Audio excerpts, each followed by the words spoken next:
See, this is what happens when people got these goddamn U-Haul trucks and don't know how to drive them. Look, oh my God, look at that. You see the low bridge? Low bridge, guys. Oh my God. Oh my God. Oh my God. And then you're creating traffic for no good reason because all these goddamn rubberneckers. All these damn rubberneckers. They're slowing traffic down. That's ridiculous.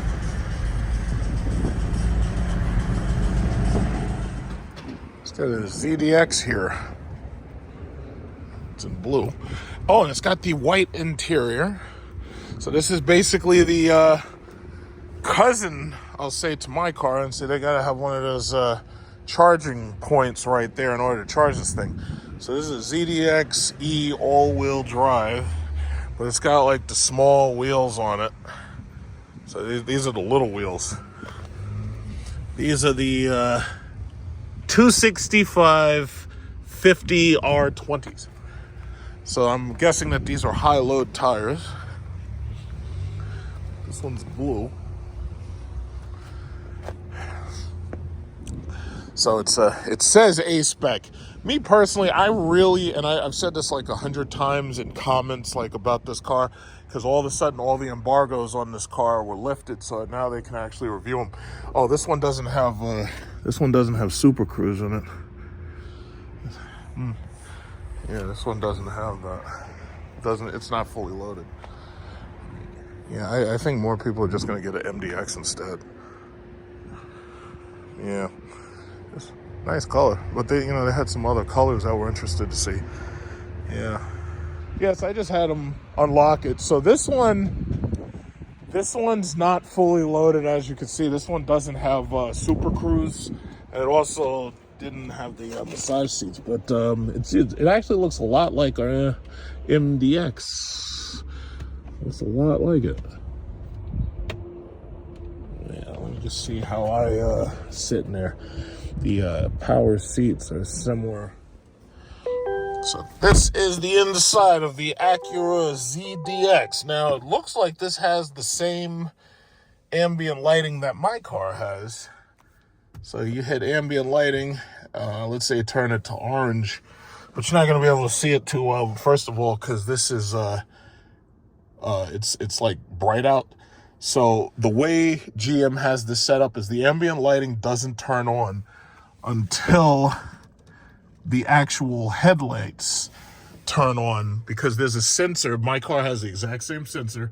That sensor up there tells you if the car is charging. It tells you when the car is fully charged. I've demonstrated it a couple of times. So basically it's got like pretty much all the same stuff.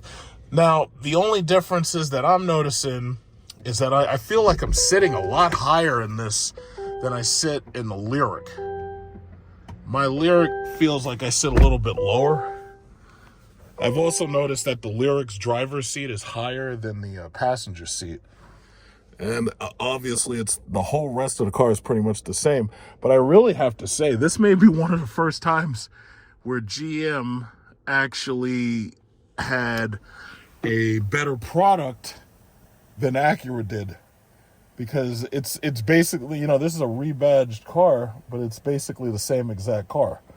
All the features, everything I'm looking at is the same. Like I'm looking at like even where they have the airbag pop outs and everything is pretty much very, very close to being similar. The thing about it is this is a 2-row car, and I really think that most people who want to buy an Acura like this size, unless they specifically want to aim for electric, they're going to go for that MDX instead. I do have heated and cooled seats, but as you can see, there's no massage seats in this car. And this is how they handle the cool air and hot air. So the way they've done it is they use those same knobs that you see in most of the GM trucks. You have 2 USB-Cs right here. Now my car kept the USB-C here. I kept one in here. There's not one in the bin at all. And other than that, I don't really see much else. So as you can see, all the buttons for adaptive cruise control. The adaptive cruise control is here, but the super cruise is obviously not there. So they have the heated steering wheel right here with a single light. My car keeps the heated steering wheel button, I think, on this side. Other than that, I mean, I'm actually surprised that Acura didn't put a little bit more into how they, you know, have their button layouts and everything. But again, this is, you know, it's still an Ultium product. So this is ultimately still a GM product. The base, I'm just surprised they didn't put more into it. The one thing I gotta say about this car that I don't know why they didn't do it. I wish my car had it. The one thing I gotta say about this car is this car has a drive mode button. So you can actually hit right here and you could just go up and down and you can change the drive modes. And my car, you can change the drive modes, but I have this set of buttons, but I don't have that button. And I don't understand that. They knew that people would be able to switch drive modes and they'd want to be able to do it on the fly. Why is it that the Acura and the Honda Prologue both have that drive mode button, but the Cadillac has everything else plus some, and it doesn't have that button? It doesn't make any damn sense. So, and that, you know, I'd like to have that button just so I could easily change from sport to snow, or so I could change from normal to snow, like when the winter comes. Now, granted, you can just go right into the dash and you could do it yourself, but I can't understand why they would take that out. Like, what? Now, Cadillac knew that we had drive mode, so why did they take that out? I don't understand it. So they have this huge cover right here, and they only give you a small percentage of screen, which is actually interesting. I'm really surprised that Acura didn't do it more like the Chevy Blazer or Cadillac did it and just have one big continuous screen. But because the Chevy Blazer screen, this part's attached to this part. So I get, you know, they did it probably to make it look a little different. Now, what I am going to do is I'm going to test how the music plays, but the only problem with doing that is if you do that, I'm going to have to cut part of the video, because the problem is to listen to these Bang & Olufsen speakers that you see. The problem is if I play music, I'm going to get a copyright flag. So I'm going to cut that part of the video out just in case I have to actually delete it later. So let's see. All right, so let's really quickly just test the sound. Like, what is this, Madonna? Okay, first of all, let's set this thing up. So we got to go to sound, Sonic. Okay, stereo and surround 3D. I want surround 3D. Fade and balance is okay. I would imagine that somewhere there's a bass. Oh, they want you to move it around to shift the bass and treble. Okay, no, I'm going to listen. I'm going to check it just like this. So let's go. Hey, Google. Hey, Google. Is there Google? I don't think there is. Maybe there's not. I think you got to do voice controls here. This doesn't have it like my car where you just say, hey, Google. Okay, you can't do that. Oh, you can. Oh, it says, hey, okay. Hey, Google. Play Hip Hop Nation. Got it. Asking SiriusXM to play Hip Hop Nation. See, the issue with these cars is these cars have Android Google as a base system. So you have to say something, it goes either to the internet or it goes into whatever's stored in the hard drive.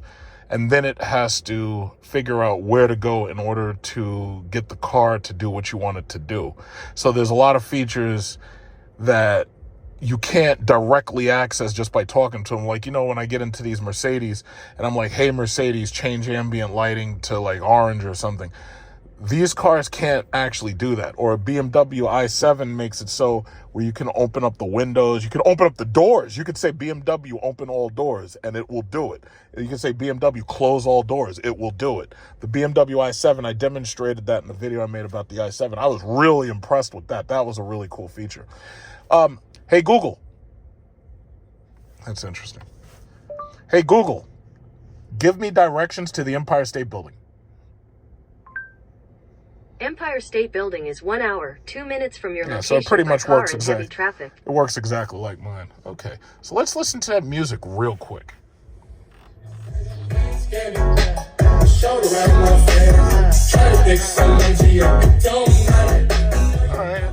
All right, that sounds pretty good. I have to change the channel because 80s on 8. Let's see what that is.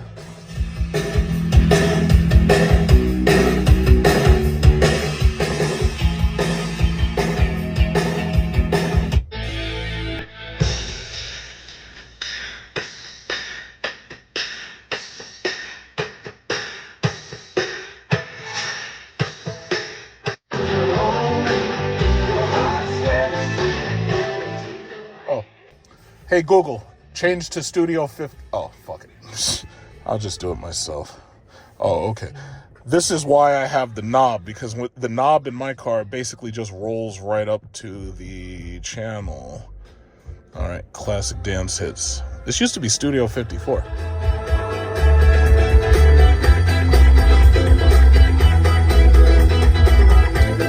All right, yeah, so I'm going to stop that right there because that's a whole minute of video I may not even be able to use. As you can see, the power button is exactly where it is in my car. Strangely enough, the Chevy Blazer doesn't have it. It looks like they used ACURA switchgear right here. And one thing you got to remember about these cars don't have a rear wiper blade. So they have the front wiper blade, but as far as I know... Oh, shit, wait a minute. This car has it. My car doesn't have it. Okay, so this car has the front wiper right there. That's the setting for automatic. And then obviously that's low. So you have to actually turn it and you leave it right there at the hashtag. But see, my car, they engineered it out. This car actually, if you turn on intermittent, you can see this car has the rear wiper blade. I'll be goddamned. I'll be goddamned. GM said we didn't need one. They said we didn't need one right there. They took that out. I'll be goddamn. They took my wiper blade from me. And they just engineered it out. And they said, yeah, you don't need it because they said the airflow over the car is enough. Now, there are some people who just simply accept that as if it's gospel. I don't just accept that. It's like, as far as I'm concerned, I should have a wiper blade, even if you have to hide it in the top, you know. But let me see. The last thing I want to see is the air suspension. This car has an air suspension in the trunk. If it is so equipped. So I just want to take a look in the trunk, see if the trunk's just like mine.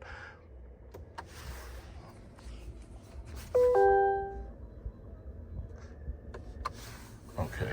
All right, so. Okay, my button for my trunk is here. This one is there. So it's just a little bit further back.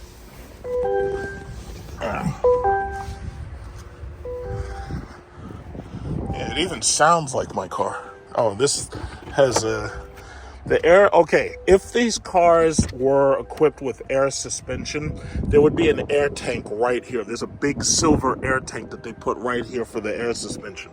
Other than that, it looks exactly like my car for the most part. And yeah, even the seats, the structure of everything looks pretty much exactly like my car does. So no surprises.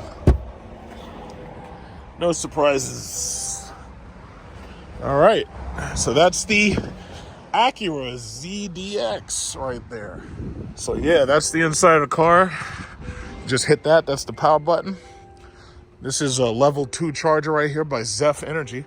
So all I'm thinking is, again, if you ignore the fact that the car from the side, if you ignore the fact that this car kind of looks like a hearse because of that chrome line, if you ignore that, I really think that most people, I think they'll like this car because I love driving my Lyriq.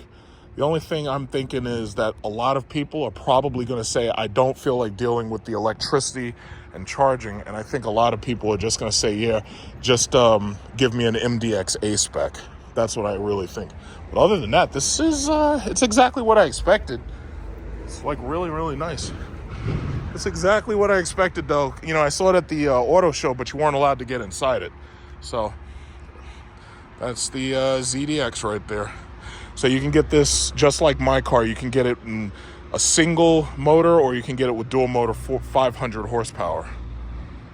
I don't know if they'll ever make a velocity upgrade to make it faster, because my car is supposed to be able to get a velocity upgrade for 700 horsepower, and it's supposed to change the badge or something to 700 E4.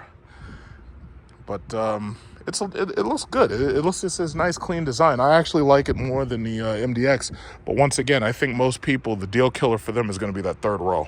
See, this is what it looks like in mine. I've got the same auto hold. I've got the same lane keeping assist on and off button. But there's a blank right there for the goddamn, what is it? The, mode change. Like, I just don't understand why they did that. Like, I should have mode change. I should have a mode change button. Like, why did they do that? I just don't get it. So, everything else, I actually really think that of all of these Ultium BEVs, I really think Cadillac did the best job with the interior. I really do. And, you know, I like how the seats, the controls are on the wall. I guess, you know, they didn't want to make them all look like that so that they, you know, they didn't want you to feel, you know, the same amount of luxury so that this way they give you a reason to go with one over the other.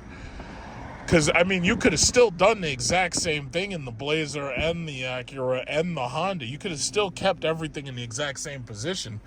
The only thing about it is you could have just made their buttons like plastic right here.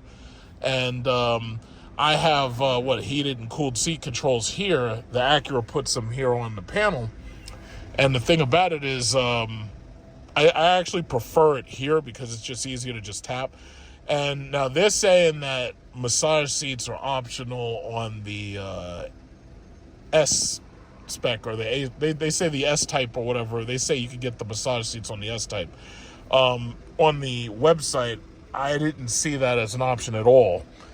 But my massage seats are right there. So, like, with this knob button, you can, you know, shift the lumbar. You can turn the massage seats on or whatever. You can have the rolling massage. You can just hit the button in the middle, and it goes right on, basically. And as you can see, my ambient lights don't turn on either when it's bright outside. They come on in the morning. They come on at night. And I prefer my layout because I always drive like this because it looks more like something Audi makes. And I'm not an Audi fan. I just like the way that they implement their technology for the driver to keep your eyes on the road. Because when you have it like this, you really don't need a heads-up display. You really, really don't. The only thing I have up there is that 3 red light warning system if I get too close to another car and I'm driving too fast.